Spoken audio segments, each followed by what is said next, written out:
Dia 20 de novembro de 2024, feriado do Dia da Consciência Negra. E com isso eu vou para a dica de leitura A Balada de Black Tom, de Victor LaValle, ou LaValle. Howard Phillips Lovecraft, gente, eu estou aqui no site da Biblioteca Noturna, ok?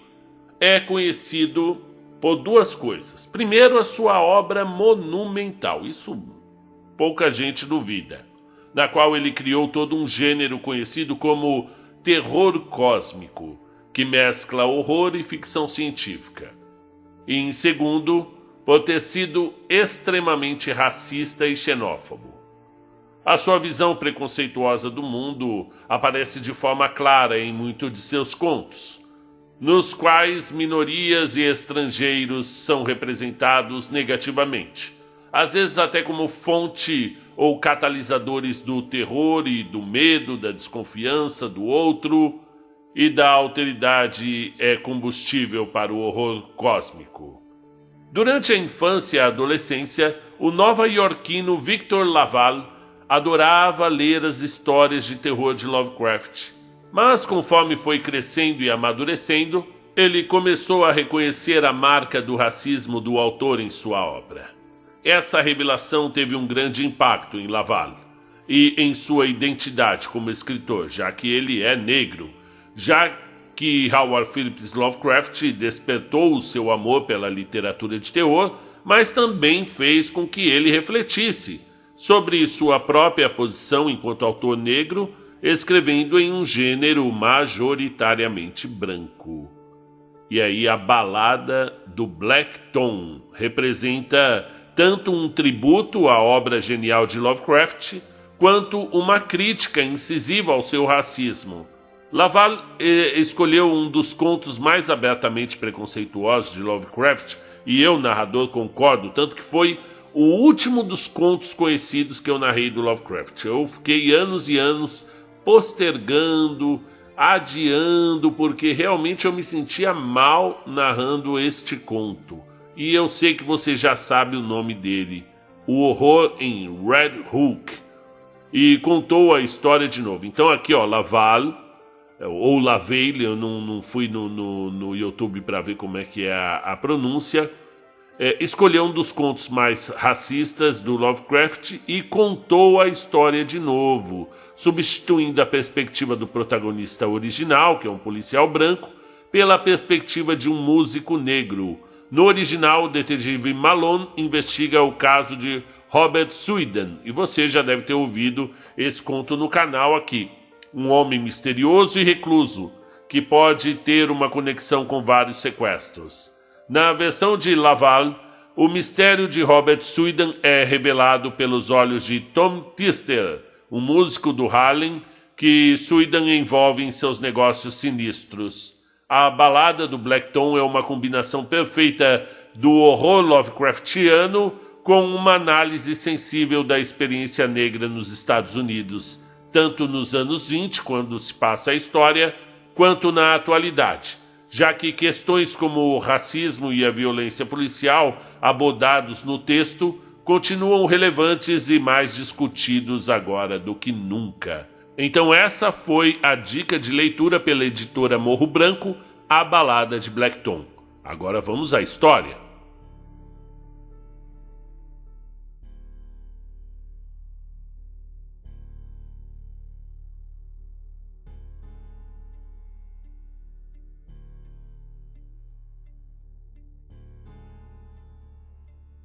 A Causa Secreta. Um conto de Machado de Assis. Narração Marcelo Fávaro. Garcia, em pé, mirava e estalava as unhas. Fortunato, na cadeira de balanço, olhava para o teto. Maria Luísa, perto da janela, concluía um trabalho de agulha. Havia já 5 minutos que nenhum deles dizia nada. Tinham falado do dia, que estivera excelente, de Catumbi, onde morava o casal Fortunato, e de uma casa de saúde, que adiante se explicará. Como os três personagens aqui presentes estão agora mortos e enterrados, o tempo é de contar a história, sem rebuço. Tinham falado também de outra coisa, além daquelas três, coisa tão feia e grave, que não lhes deixou muito gosto para tratar do dia, do bairro e da casa de saúde. Toda a conversação a este respeito foi constrangida. Agora mesmo, os dedos de Maria Luísa parecem ainda trêmulos, ao passo que há no rosto de Garcia uma expressão de severidade que não lhe é natural. Em verdade, o que se passou foi de tal natureza que, para fazê-lo entender, é preciso remontar à origem da situação. Garcia tinha se formado em medicina no ano anterior, 1861.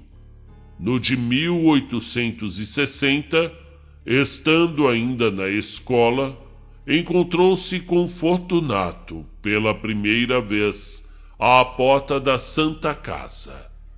Entrava quando o outro saía. Fez-lhe a impressão a figura, mas ainda assim tê-la-ia esquecido, se não fosse o segundo encontro, poucos dias depois. Morava na rua de Dom Manuel. Uma de suas raras distrações era ir ao Teatro de São Januário, que ficava perto, entre essa rua e a praia. Ia uma ou duas vezes por mês, e nunca achava acima de 40 pessoas. Só os mais intrépidos ousavam estender os passos até aquele recanto da cidade. Uma noite, estando nas cadeiras, ali apareceu Fortunato e sentou-se ao pé dele.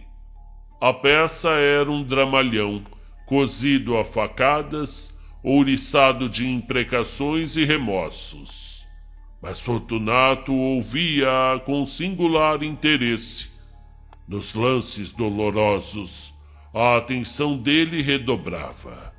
Os olhos iam avidamente de um personagem a outro, a tal ponto que o estudante suspeitou haver na peça reminiscências pessoais do vizinho. No fim do drama veio uma farsa, mas Fortunato não esperou por ela e saiu. Garcia saiu atrás dele.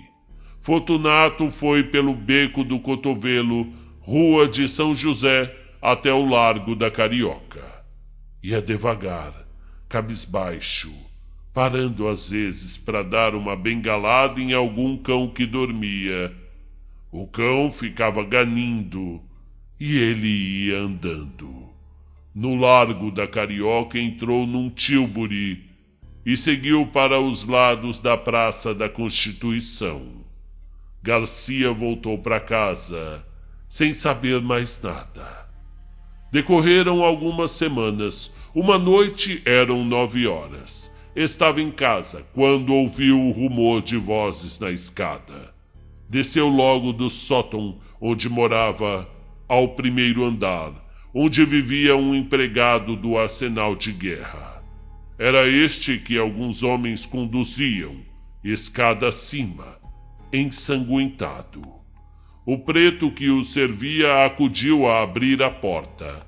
O homem gemia, as vozes eram confusas, a luz pouca. Deposto o ferido na cama, Garcia disse que era preciso chamar um médico. Já vem um, já aí vem um, acudiu alguém. Garcia olhou, era o próprio homem da Santa Casa e do teatro, Imaginou que seria parente ou amigo do ferido, mas rejeitou a suposição desde que lhe ouvira perguntar se este tinha família ou pessoa próxima. Disse-lhe o preto que não, e ele assumiu a direção do serviço. Pediu às pessoas estranhas que se retirassem, pagou aos carregadores e deu as primeiras ordens. Sabendo que o Garcia era vizinho e estudante de medicina, pediu-lhe que ficasse para ajudar o médico. Em seguida contou o que se passara. Foi uma malta de capoeiras. Eu vinha do quartel de Moura, onde fui visitar um primo, quando ouvi um barulho muito grande e depois um ajuntamento.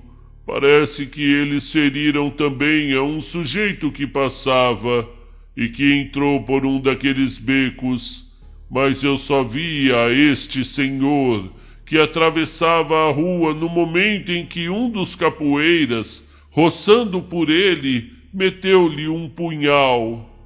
Não caiu logo, disse onde morava e, como era 2 passos, achei melhor trazê-lo. Conhecia-o antes? Perguntou Garcia. Não, nunca o vi. Quem é? É um bom homem, empregado no arsenal de guerra. Chama-se Gouveia. Eu não sei quem é. Médico e subdelegado vieram daí a pouco. Fez-se o curativo e tomaram-se as informações. O desconhecido declarou chamar-se Fortunato Gomes da Silveira, ser capitalista, solteiro, morador em Catumbi. A ferida foi reconhecida grave. Durante o curativo ajudado pelo estudante, Fortunato serviu de criado, segurando a bacia, a vela, os panos, sem perturbar nada, olhando friamente para o ferido, que gemia muito. No fim, entendeu-se particularmente com o médico, acompanhou-o até o patamar da escada e reiterou ao subdelegado a declaração de estar pronto a auxiliar as pesquisas da polícia. Os 2 saíram, ele e o estudante ficaram no quarto. Garcia estava atônito, olhou para ele, viu-o sentar-se tranquilamente, estirar as pernas, meter as mãos nas algibeiras das calças e fitar os olhos no ferido. Os olhos eram claros, cor de chumbo, moviam-se devagar e tinham uma expressão dura, seca e fria. Cara magra e pálida, uma tira estreita de barba por baixo do queixo, e de uma têmpora outra curta, ruiva e rara. Teria 40 anos. De quando em quando voltava-se para o estudante e perguntava alguma coisa acerca do ferido, mas tornava logo a olhar para ele, enquanto o rapaz lhe dava a resposta. A sensação que o estudante recebia era de repulsa, ao mesmo tempo que de curiosidade. Não podia negar que estava assistindo a um ato de rara dedicação, e se era desinteressado como parecia, não havia mais que aceitar o coração humano como um poço de mistérios. Fortunato saiu pouco antes de 1 hora. Voltou nos dias seguintes. Mas a cura fez-se depressa, e antes de concluída, desapareceu sem dizer ao obsequiado nem onde morava. Foi o estudante que lhe deu as indicações do nome, rua e número. Pois eu vou agradecer-lhe a esmola que me fez, logo que eu possa sair, disse o convalescente. Correu a Catumbi daí a 6 dias. Fortunato recebeu-o constrangido. Ouviu impaciente as palavras de agradecimento. Deu-lhe uma resposta enfastiada e acabou batendo com as bolas do chambre no joelho. Gouveia, defronte dele, sentado e calado, alisava o chapéu com os dedos, levantando os olhos de quando em quando sem achar mais nada que dizer. No fim de 10 minutos, pediu licença para sair e saiu. Cuidado com os capoeiras, disse-lhe o dono da casa, rindo-se. O pobre diabo saiu de lá mortificado, humilhado, mastigando a custo o desdém, forcejando por esquecê-lo, explicá-lo ou perdoá-lo, para que no coração só ficasse a memória do benefício. Mas o esforço era vão. O ressentimento, hóspede novo e exclusivo, entrou e pôs fora o benefício, de tal modo que o desgraçado não teve mais que trepar à cabeça e refugiar-se ali como uma simples ideia. Foi assim que o próprio benfeitor insinuou a este homem o sentimento da ingratidão. Tudo isso assombrou o Garcia. Este moço possuía em germen a faculdade de decifrar os homens, de decompor os caracteres.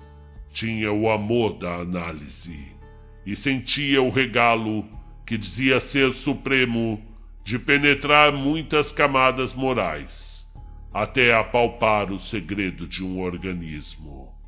Picado de curiosidade, lembrou-se de ir ter com o homem de Catumbi, mas advertiu que nem recebera dele o oferecimento formal da casa. Quando menos, era-lhe preciso um pretexto, e não achou nenhum. Tempos depois, estando já formado e morando na rua de Mata-Cavalos, perto da do Conde, encontrou Fortunato em uma gôndola, e reencontrou-o ainda outras vezes, e a frequência trouxe a familiaridade. Um dia, Fortunato convidou-o a ir visitá-lo ali perto, em Catumbi. Sabe que eu estou casado? Não sabia. Casei-me há 4 meses. Podia dizer 4 dias. Vá jantar conosco domingo. Domingo? Não esteja forjando desculpas. Não admito desculpas. Vá domingo. Garcia foi lá domingo. Fortunato deu-lhe um bom jantar, bons charutos e boa palestra, em companhia da senhora, que era interessante. A figura dele não mudara. Os olhos eram as mesmas chapas de estanho, duras e frias. As outras feições não eram mais atraentes que dantes. Os obséquios, porém, se não resgatavam a natureza, davam alguma compensação. E não era pouco. Maria Luísa é que possuía ambos os feitiços, pessoa e modos. Era esbelta, airosa, olhos meigos e submissos.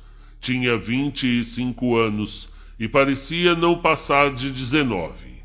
Garcia, a segunda vez que lá foi, percebeu que entre eles havia alguma dissonância de caracteres, pouca ou nenhuma afinidade moral, e da parte da mulher para com o marido, uns modos que transcendiam o respeito e confinavam na resignação e no temor. Um dia, estando os 3 juntos, perguntou Garcia a Maria Luísa se tivera notícia das circunstâncias em que ele conhecera o marido. Não, respondeu a moça. Vai ouvir então uma ação bonita? Não vale a pena, interrompeu Fortunato. A senhora vai ver se vale a pena, insistiu o médico. Contou o caso da rua de Dom Manuel. A moça ouviu-o espantada. Insensivelmente estendeu a mão e apertou o pulso ao marido, risonha e agradecida, como se acabasse de descobrir-lhe o coração. Fortunato sacudia os ombros, mas não ouvia com indiferença. No fim, contou ele próprio a visita que o ferido lhe fez, com todos os pormenores da figura, dos gestos, das palavras atadas, dos silêncios, em suma, um estúdio, e ria muito ao contá-la. Não era o riso da dobrez. A dobrez é evasiva e oblíqua. O riso dele era jovial e franco. Singular homem, pensou Garcia. Maria Luísa ficou desconsolada com a zombaria do marido, mas o médico restituiu-lhe a satisfação anterior, voltando a referir a dedicação deste e as suas raras qualidades de enfermeiro. Tão bom enfermeiro, concluiu ele, que se algum dia fundar uma casa de saúde, irei convidá-lo. Valeu? Perguntou Fortunato. Valeu o quê? Vamos fundar uma casa de saúde? Não valeu nada, estou brincando. Podia-se fazer alguma coisa.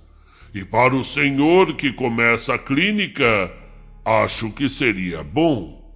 Tenho justamente uma casa que vai vagar. E serve.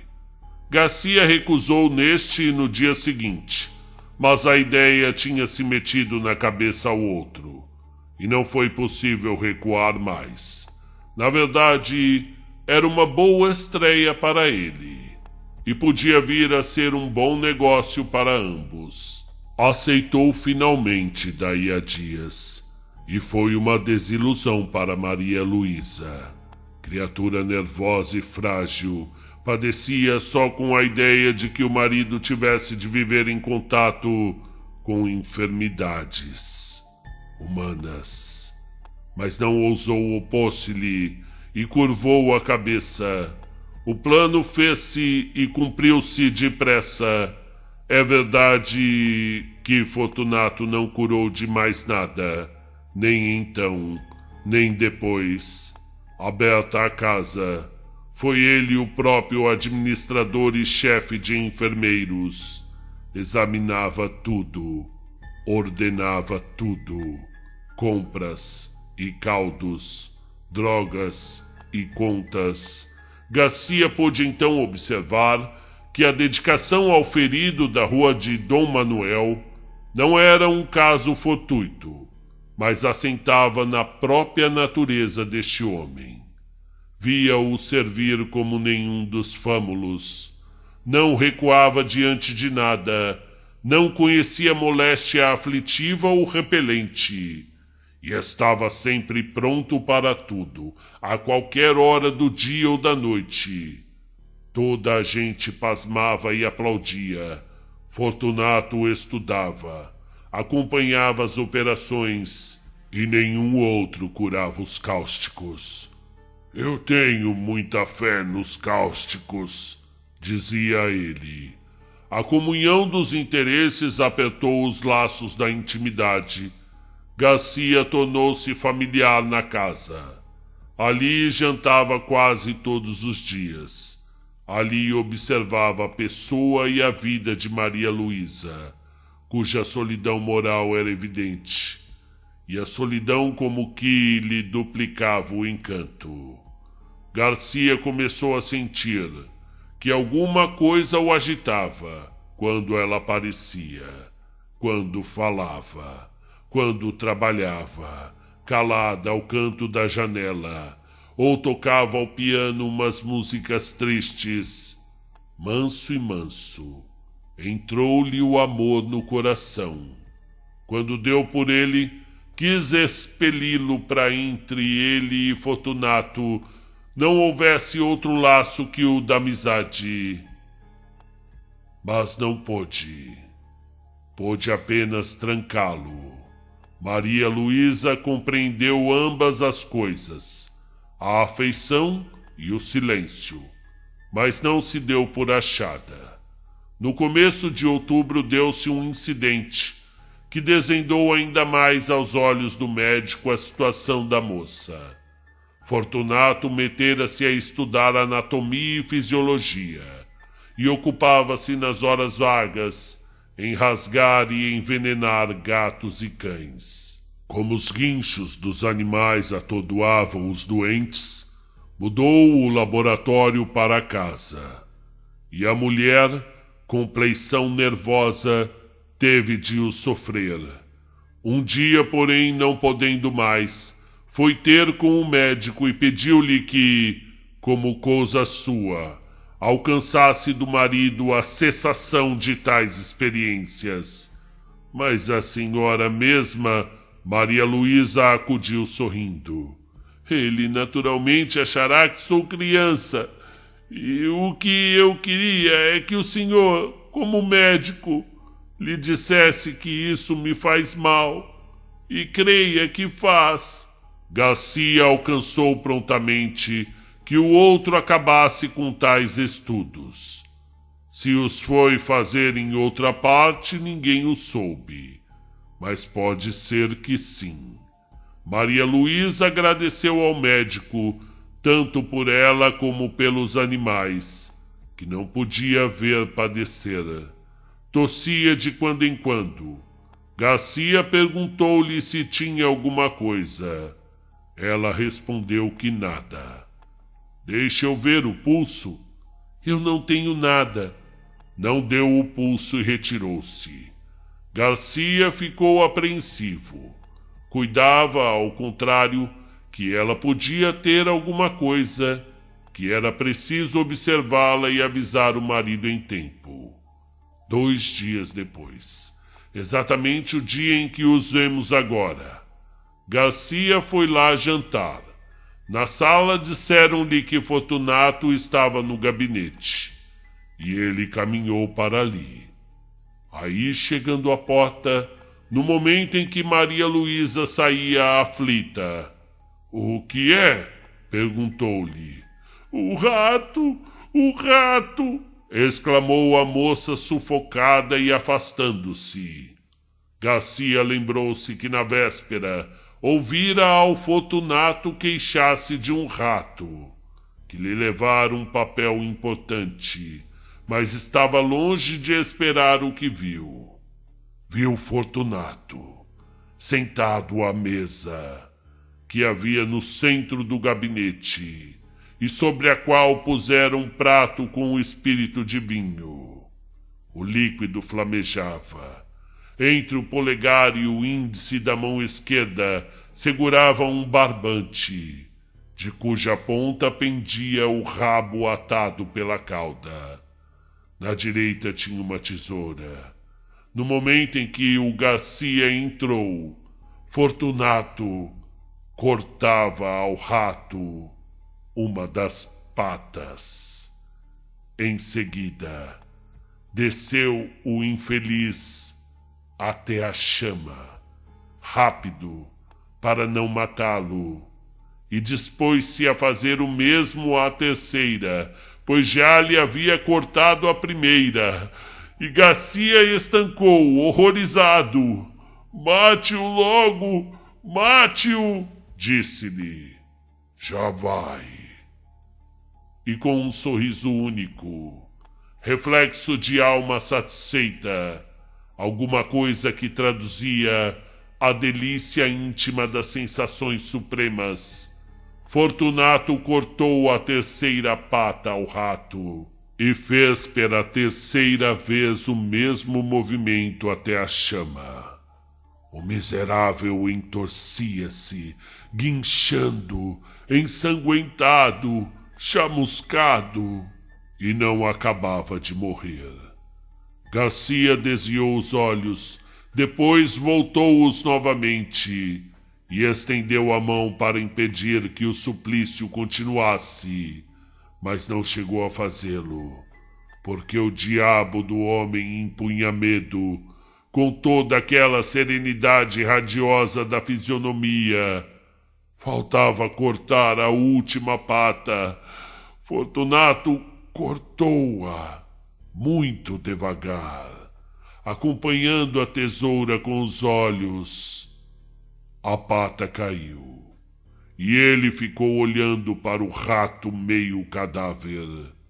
Ao descê-lo pela 4ª vez até a chama, deu ainda mais rapidez ao gesto, para salvar, se pudesse, alguns farrapos de vida. Garcia, de fronte, conseguia dominar a repugnância do espetáculo para fixar a cara do homem. Nem raiva, nem ódio, tão somente um vasto prazer, quieto e profundo, como daria outro a audição de uma bela sonata ou a vista de uma estátua divina, alguma coisa parecida com a pura sensação estética. Pareceu-lhe, e era verdade, que Fortunato o havia inteiramente esquecido. Isto posto, não estaria fingindo, e devia ser aquilo mesmo. A chama ia morrendo. O rato podia ser que tivesse ainda um resíduo de vida, uma sombra de sombra. Fortunato aproveitou-o para cortar-lhe o focinho e pela última vez chegar a carne ao fogo. Afinal, deixou cair o cadáver no prato e arredou de si toda essa mistura de chamusco e sangue. Ao levantar-se, deu com o médico e teve um sobressalto. Então, mostrou-se enraivecido contra o animal que lhe comera o papel, mas a cólera evidentemente era fingida. Castiga sem raiva, pensou o médico, pela necessidade de achar uma sensação de prazer que só a dor alheia pode lhe dar. É o segredo deste homem. Fortunato encareceu a importância do papel, a perda que lhe trazia. Perda de tempo, é certo, mas o tempo agora era-lhe preciosíssimo. Garcia ouvia só, sem dizer nada, nem lhe dar crédito. Relembrava os atos dele, graves e leves. Achava a mesma explicação para todos.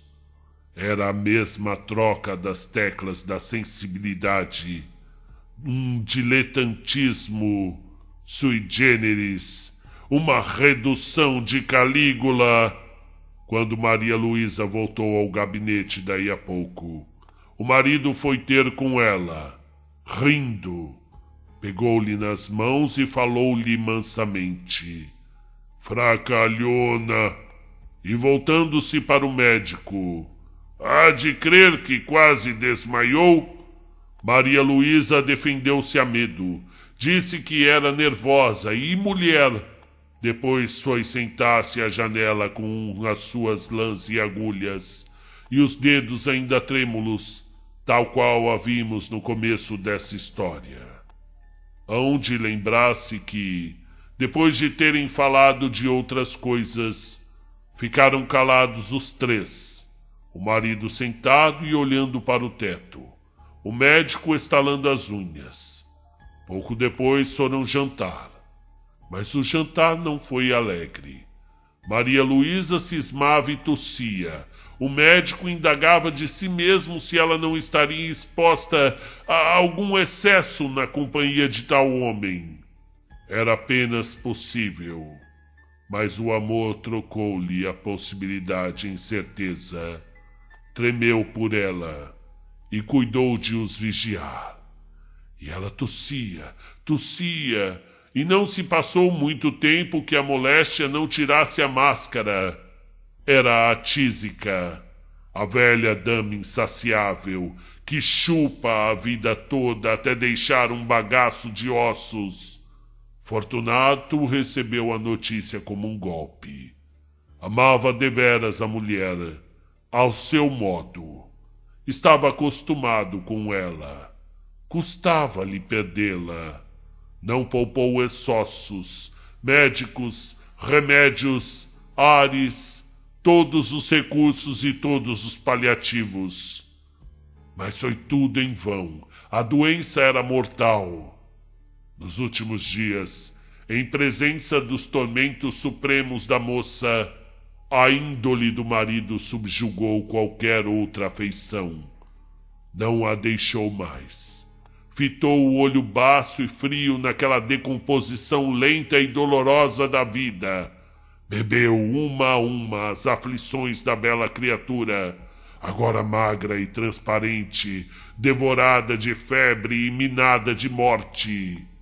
Egoísmo aspérrimo, faminto de sensações, não lhe perdoou um só minuto de agonia, nem luz pagou com uma só lágrima, pública ou íntima. Só quando ela expirou, somente quando, é que ele ficou aturdido. Voltando a si, viu que estava outra vez só. De noite, indo repousar, uma parenta de Maria Luísa que a ajudara a morrer, ficaram na sala Fortunato e Garcia, velando o cadáver, ambos pensativos, mas o próprio marido estava fatigado. O médico disse-lhe que repousasse um pouco. Vá descansar, passe pelo sono 1 ou 2 horas, depois eu irei. Fortunato saiu, foi deitar-se no sofá da saleta contígua e adormeceu logo. 20 minutos depois acordou, quis dormir outra vez, cochilou alguns minutos até que se levantou e voltou à sala. Caminhava na ponta dos pés para não acordar a parenta que dormia perto. Chegando à porta, estacou, assombrado. Garcia tinha-se chegado ao cadáver, levantara o lenço e contemplara por alguns instantes as feições defuntas. E depois, como se a morte espiritualizasse tudo, inclinou-se e beijou-a na testa. E foi nesse momento que Fortunato chegou à porta. Estacou assombrado. Não podia ser o beijo da amizade. Não podia. Podia ser o epílogo de um livro adúltero. Não tinha ciúmes, note-se. A natureza compô-lo de maneira que não lhe deu ciúmes nem inveja, mas dera-lhe a vaidade, que não é menos cativa ao ressentimento. Olhou assombrado, mordendo os beiços. Entretanto, Garcia inclinou-se ainda para beijar outra vez o cadáver. Mas então não pôde mais. O beijo rebentou em soluços e os olhos não puderam conter as lágrimas que vieram em borbotões. Lágrimas de amor calado, irremediável desespero. Fortunato, à porta, onde ficara, saboreou tranquilo essa explosão de dor moral, que foi longa, muito